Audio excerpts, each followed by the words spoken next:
नमस्कार, आप देख रहे हैं इम्पैक्ट लाइव। मैं हूं आपके साथ करुणा तिवारी। देखिए, बिहार सरकार ने टीआरई 4 के अभ्यर्थियों के लिए बड़ी खुशखबरी दी और कहा कि डोमिसाइल नीति जो है अब लागू हो जाएगी। इसको लेकर भी कई तरह की बातें सामने आई, लेकिन आखिर इस डोमिसाइल नीति का लाभ किसको मिलेगा, इसके लिए कौन लाभान्वित हो गए। आपको बता दें कि 2 ऐसे सर्टिफिकेट की जरूरत पड़ गई है जिसे हर अभ्यर्थियों के पास होना चाहिए। चलिए आपको बताते हैं पूरी खबर में कि आखिर वो 2 सर्टिफिकेट कौन कौन से हैं। आपको बता दें कि शिक्षकों की भर्ती में डोमिसाइल नीति लागू करने की मंजूरी तो दे दी गई। इसमें राज्य के मूल निवासियों के लिए लगभग 85% पद आरक्षित किए गए। मुख्यमंत्री नीतीश कुमार ने यह घोषणा की कि स्कूल शिक्षकों की भर्ती के लिए यह नीति लागू की जाएगी। इस वर्ष के अंत में होने वाले विधानसभा चुनाव से पहले इस फैसले को महत्वपूर्ण माना जा रहा है। कैबिनेट सचिवालय के अतिरिक्त मुख्य सचिव एस सिद्धार्थ ने मंत्रिमंडल की बैठक में के बाद कहा, शिक्षकों की भर्ती परीक्षाओं में राज्य के मूल निवासियों और वरीयता देने के प्रस्ताव को मंजूरी दी गई है। राज्य के निवासियों के लिए पहले से ही 50% से अधिक सीट आरक्षित है, क्योंकि अनुसूचित जातियों यानी एससी और एसटी, अन्य पिछड़ा वर्गों और ओबीसी और अत्यंत पिछड़े वर्गों के लिए आरक्षण लगभग 50% है, जबकि आर्थिक रूप से कमजोर वर्गों के लिए 10% आरक्षित है।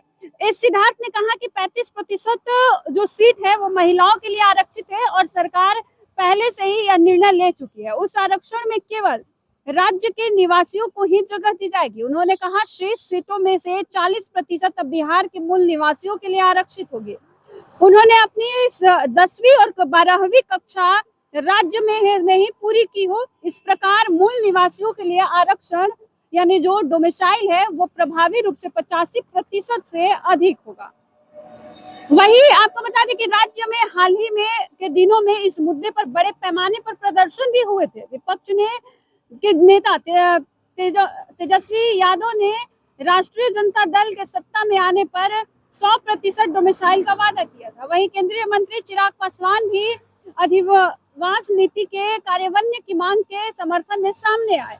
बड़ी संख्या में युवाओं ने इस मुद्दे पर 1 अगस्त को पटना में एक प्रदर्शन भी किया था। मंत्रिमंडल ने सरकारी स्कूलों के 2350 शारीरिक शिक्षक के मानदेय को 8,000 रुपए से बढ़ाकर 16,000 प्रति माह बढ़ा दिया गया है। उन्हें 400 रुपए की वार्षिक वृद्धि भी मिलेगी। राजधानी में माध्यमिक और उच्च माध्यमिक विद्यालयों में काम करने वाले 6,000 नाइट गार्ड के मानदेय को बढ़ाकर 6,000 रुपए कर दिया गया है, यानी कि पहले 600 रुपया मिलता था।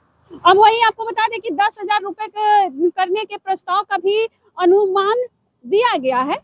सिद्धार्थ ने कहा कि शिक्षा विभाग में मध्य भोजन कार्यक्रम के तहत काम करने वाले 2.18 लाख रसोइयों के मानदेय को दोगुना करने का निर्णय लिया गया है। वहीं 1,650 रुपए से बढ़कर 3,300 रुपए प्रति माह हो जाएगा। वहीं आपको बता दें कि इस बार डोमिसाइल नीति जिस प्रकार लागू की गई है उसको देखकर जो शिक्षक अभ्यर्थी है वो काफी ज्यादा खुश नजर आ रहे हैं। इस खबर में इतना ही। सहयोगी राहुल के साथ में करुणा तिवारी, पटना।